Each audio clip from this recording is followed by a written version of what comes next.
আসসালামু আলাইকুম। কেমন আছেন সবাই? আশা করছি সবাই ভালো আছেন। আজকে আপনাদের জন্য নিয়ে এসেছি মজার একটা রেসিপি। তো এই রেসিপিটা তৈরি করার সময় কিন্তু রাইসটা বেশি করে রান্না করবেন। কারণ এটা যখন খাবেন তখন বেশি, বেশি রাইস শেষ হয়ে যাবে। প্লেট ভর্তি করে ভাত খাইতে ইচ্ছে করবে। তাই বললাম রাইসটা বেশি করে রান্না করবেন। এটা হচ্ছে এমন একটা রেসিপি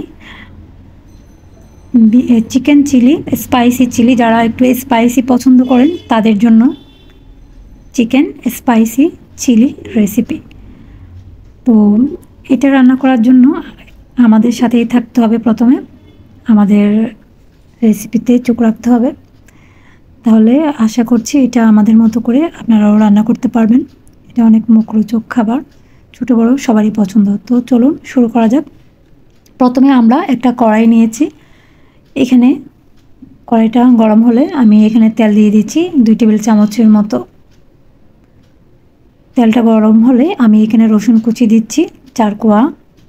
কুচি কুচি করে আমি মাঝারি সাইজের 4 কোয়া রসুন কুচি করে একটু গোল্ডেন ব্রাউন করে ভেজে নিচ্ছি।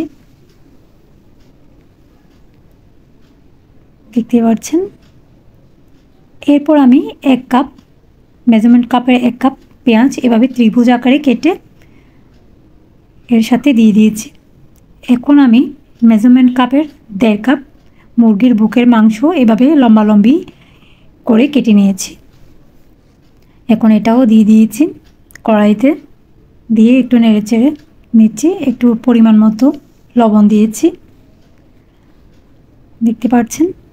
এটা আমি ভালো করে অয়েলের মধ্যে নেড়েচেড়ে একটু ফ্রাই করে নিচ্ছি। এখন আমি আদার রস দিয়েছি এখানে 1 টেবিল চামচের মতো। আদাকে গ্রাইন্ড করে রস বের করে নিয়েছিলাম আমি। এখন আমি 1.5 চা চামচের মতো গোলমরিচের গুঁড়া দিয়ে দিলাম 1.5 চা চামচের মতো। সয়া সস দিচ্ছি আমি এখানে 1 টেবিল চামচের মতো আমি সয়া সস দিয়েছি।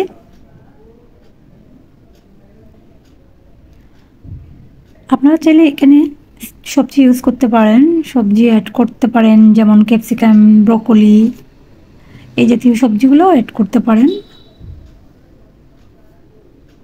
আমি এখানে পেঁয়াজ রসুনের পেস্ট দিয়েছি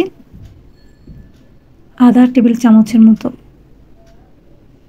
এখন আমি নেড়ে ছেড়ে নিচ্ছি।